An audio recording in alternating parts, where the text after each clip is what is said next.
O Senhor esteja convosco. Ele está no meio de nós.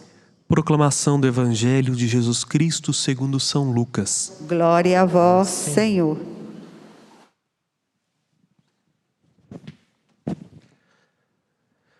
No 15º ano do império de Tibério César, quando Pôncio Pilatos era governador da Judeia, Herodes administrava a Galileia, seu irmão Filipe as regiões da Itureia, Traconídete, Lisânias, a Abilene. Quando Anás e Caifás eram sumos sacerdotes, foi então que a palavra de Deus foi dirigida a João, filho de Zacarias, no deserto. Ele percorreu toda a região da Judeia, pregando um batismo de conversão para o perdão dos pecados, como está escrito no livro das palavras do profeta Isaías. Esta é a voz que grita no deserto: preparai o caminho do Senhor, endireitai suas veredas. Todo vale será aterrado, toda montanha e colina serão rebaixadas. As passagens tortuosas ficarão retas, e os caminhos acidentados serão aplainados, e todas as pessoas verão a salvação de Deus. Palavra da salvação. Glória a vós, Senhor. Pelas palavras do Santo Evangelho sejam perdoados os nossos pecados. Amados irmãos e irmãs, mais uma vez com grande carinho, reverência, quero cumprimentar cada um de vocês que está aqui nesta casa de clemência e bondade, e vocês que pelos veículos de comunicação se unem a nós nesta espera vigilante que o tempo do advento nos apresenta. Formamos uma grande comunidade, um grande corpo orante, graças à generosidade da família dos devotos de Nossa Senhora da Piedade, a quem também me dirijo com grande carinho e ao mesmo tempo com gratidão profunda por ser nossos colaboradores na evangelização. Quem colabora com um evangelizador recebe os méritos que o próprio pregador o tem. Então você que é membro da família, dos devotos, tenha certeza, vocês são pregadores, evangelizadores, pois fazem com que o evangelho chegue aos confins não só do estado de Minas Gerais, mas a tantos lugares do Brasil e do mundo, graças também ao YouTube. Irmãos, estamos numa profunda espera. O tempo do advento é um tempo muito bonito, porque é o tempo da esperança. E aqui me recordo do apóstolo Paulo no capítulo 5, versículo 5 da carta aos Romanos, que diz: a esperança não decepciona, a esperança não engana. Não somos enganados quanto ao objeto daquilo que esperamos. E o que esperamos? Também vai dizer São Paulo aos Tessalonicenses: o que esperamos são novos céus e uma nova terra. Este novo céu, esta nova terra, virá no dia em que Ele, o Cristo, voltar em sua glória, como nós vamos rezar daqui um pouquinho, para julgar com seu poder os vivos e os mortos. Nossa vida está orientada para o dia de Cristo. O nosso coração foi feito para que neste dia nós pudéssemos viver tal como Deus sonhou a nossa vida. O ser humano, me desculpe fazer um parênteses para vocês entenderem o que estou querendo dizer e alimentar ainda mais a nossa esperança. O ser humano não foi criado para ter uma separação entre corpo e alma. O mundo não foi criado para que nós víssemos uns aos outros como inimigos e tivesse que ter esta desordem entre o homem e a natureza como nós a temos. Olhamos para os animais e vemos como alimento. Eles olham para nós, os animais, e nos veem como uma ameaça. No início, quando nós olhamos o relato da criação no livro do Gênesis, havia uma grande harmonia do homem com seu próprio corpo, porque a morte não existia. Esta separação corpo e alma não existia. Do homem com o próprio homem, que olhava para Eva e via nela carne de sua carne, ossos de seu osso, numa perfeita igualdade, e do homem com a criação. Com o pecado, isso tudo deteriorou-se. Nós já não mais conseguimos olhar para o nosso corpo sem olhar para ele com desdém, como se o nosso corpo fosse inimigo da nossa alma, ou ao contrário, ou a alma fosse inimigo do nosso corpo. E experimentaremos uma separação que a morte nos trouxe, a separação do nosso corpo à nossa alma. Já não conseguimos olhar para os seres humanos e vê-los como irmãos. Pelo contrário, olhamos uns para os outros com desconfiança. E muitos são capazes de ver no ser humano um objeto, seja de seus interesses ou dos seus prazeres. Já não conseguimos mais nos harmonizar com os outros animais e com a natureza por causa do pecado. A nossa esperança é o dia do Cristo.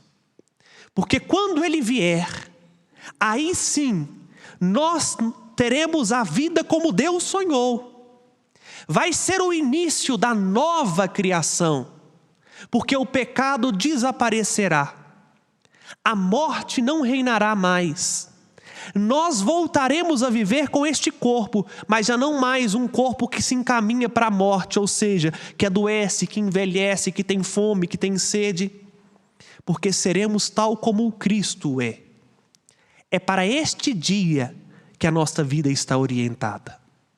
E por isso, nós nos revestimos da penitência, vestimos o roxo, pedimos a Deus a conversão do nosso coração, para sermos dignos de participar deste dia, que quando acontecerá, nós não o sabemos, mas a esperança não decepciona.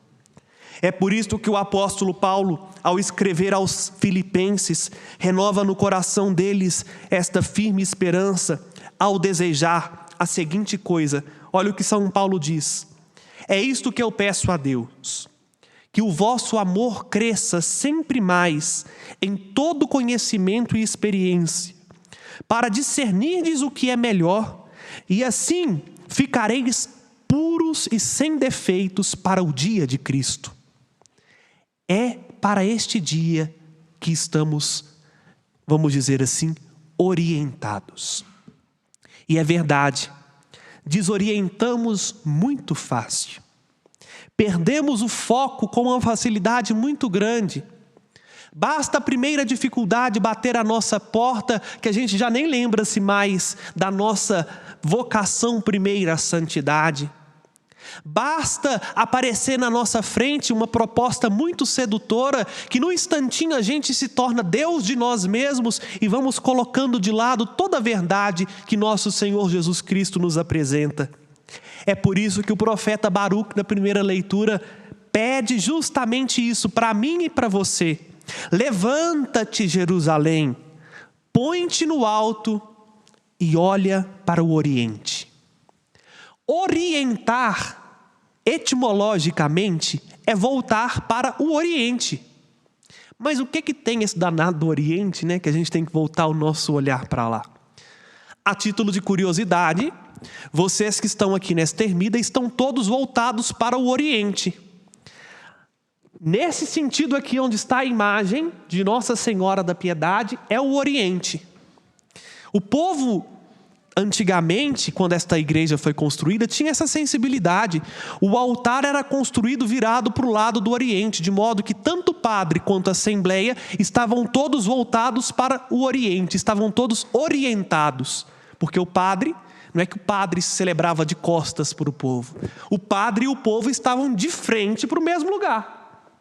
Com a reforma litúrgica, vocês estão voltados para o Oriente, o padre está voltado para o Ocidente.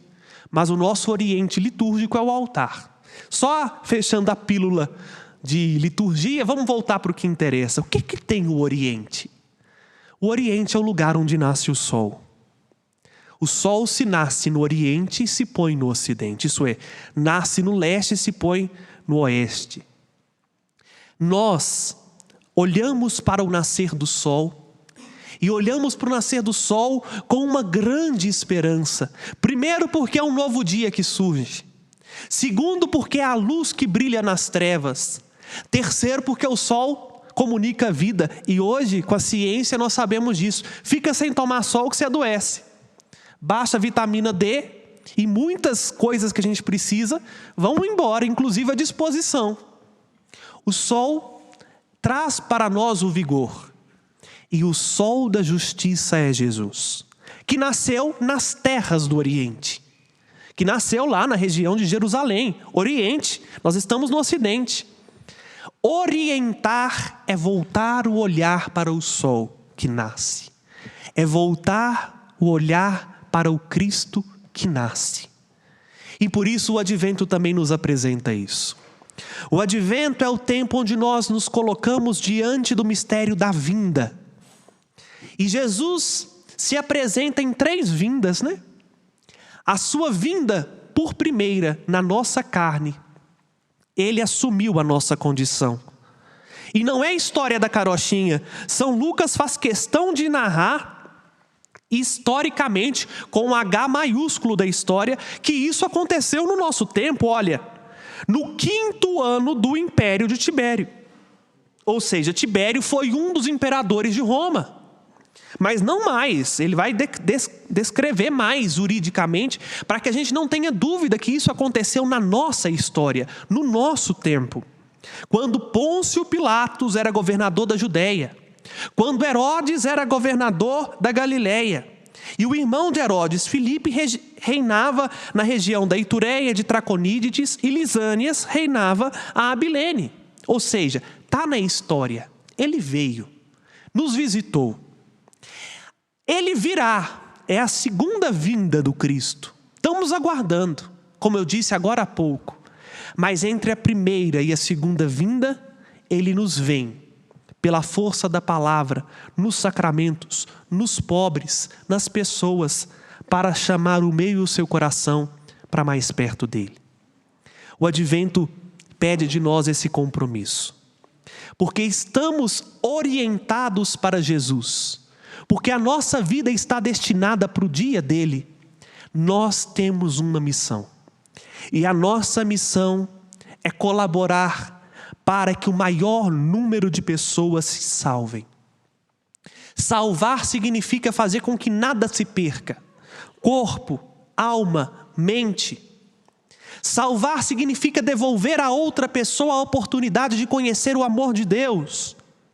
Porque neste dia, quando ele vir, nos recorda o Evangelho, todas as pessoas verão a salvação, porque verão o Cristo. Mas participar da salvação significa acolher o Cristo já, agora, no nosso tempo, na nossa família, no nosso trabalho, na nossa alma. Aí, meus irmãos e irmãs, que está o nosso compromisso. Porque nós já fomos iluminados pelo sol da justiça, quando nós decidimos-nos por ele, no dia do nosso batismo.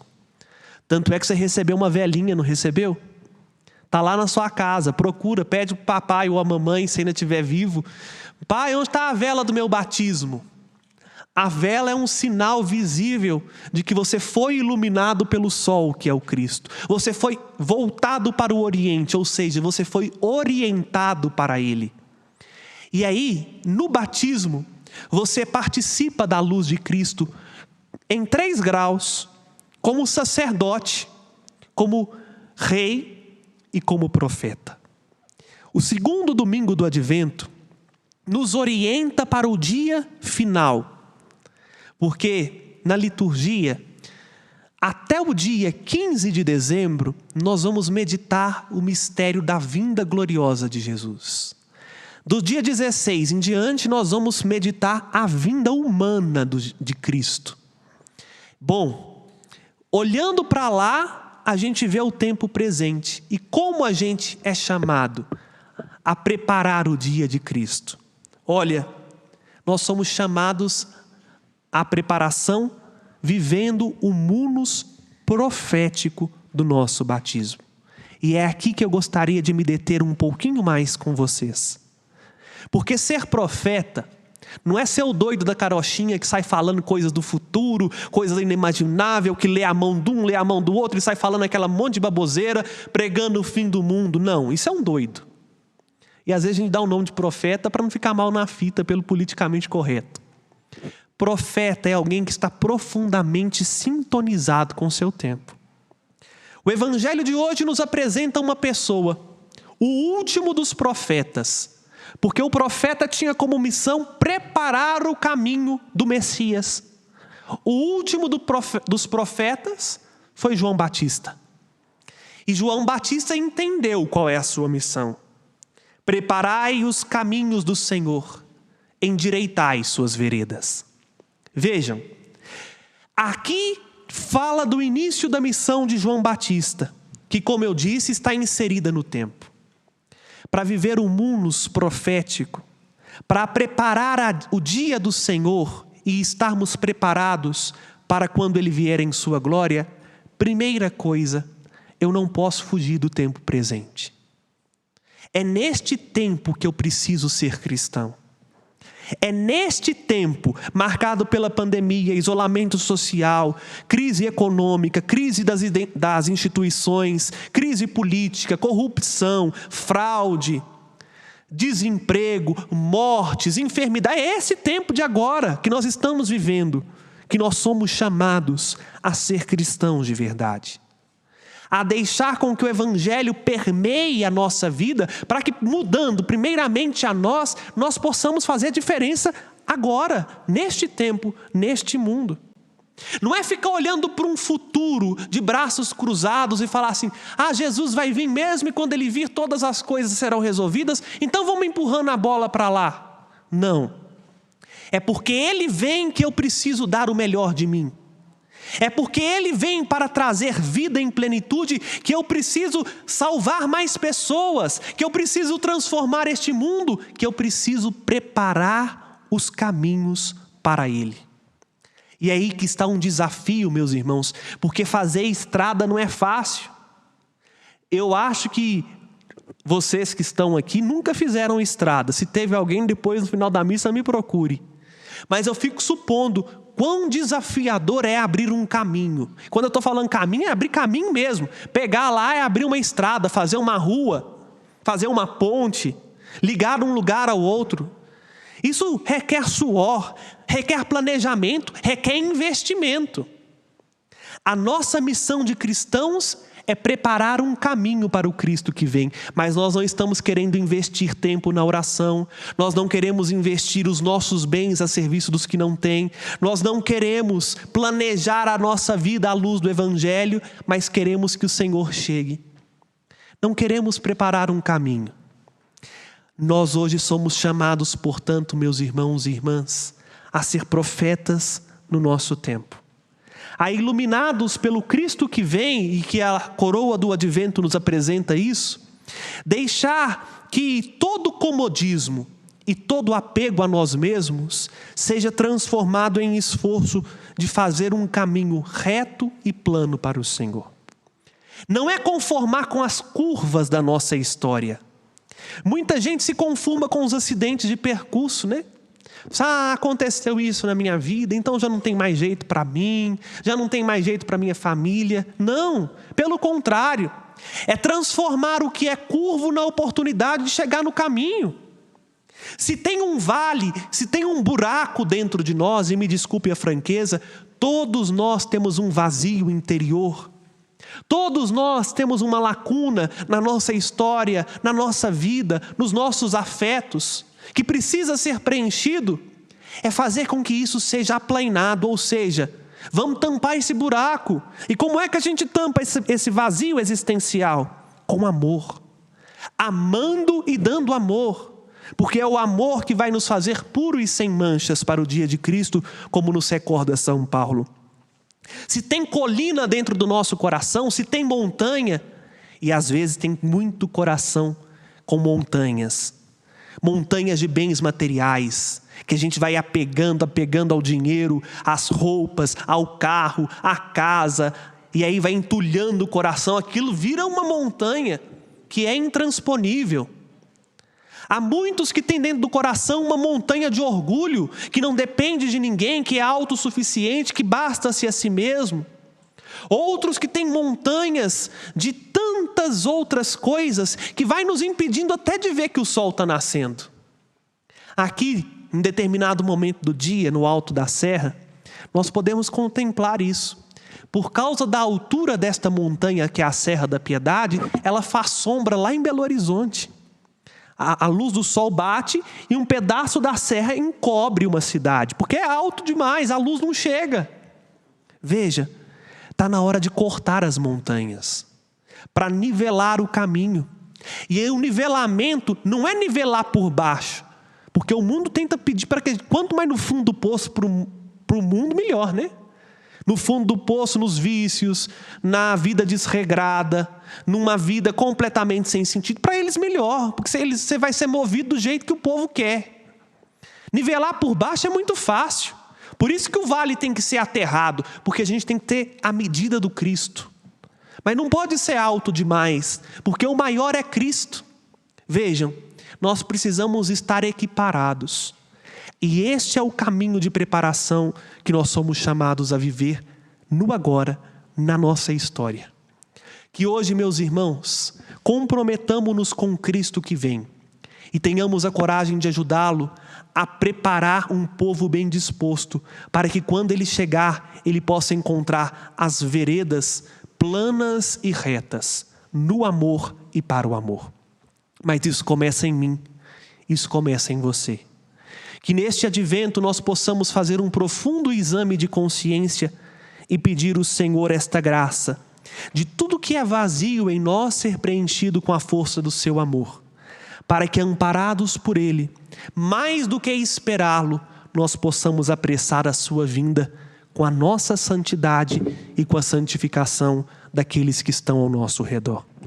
Aí sim, aí nós vamos ver esta obra que começou lá no nosso batismo, completada, e vamos poder dizer como salmista: maravilhas fez o Senhor em mim. Esse maravilhas fez conosco o Senhor não é no sentido de fez em nosso favor, porque fazer em nosso favor dá o sentido de fez para nós, né? Não, maravilhas fez conosco no sentido de que Ele fez em nós, Ele fez dentro de nós uma maravilha, e esta maravilha é ter levado até o final a obra que Ele começou, a obra da salvação que Ele plantou em nossas almas no dia em que fomos orientados para Ele, no dia do nosso batismo. Estejamos dispostos a levar a cabo esta missão de preparar os caminhos do Senhor, de endireitar as suas veredas, porque Ele vem, e a certeza de que Ele vem é que agora Ele se entrega a nós totalmente neste sacramento, para que, recordando-nos de que Ele veio, nos comprometamos com a sua vinda e façamos do nosso coração um lugar plano e agradável para Ele, o caminho, passar e morar em nós. Louvado seja nosso Senhor Jesus Cristo. Para sempre seja louvado. Com confiança, amados irmãos e irmãs, fiquemos de pé e professemos juntos a nossa fé. Creio em Deus Pai, Criador do céu e da terra, e em Jesus Cristo, seu único Filho, nosso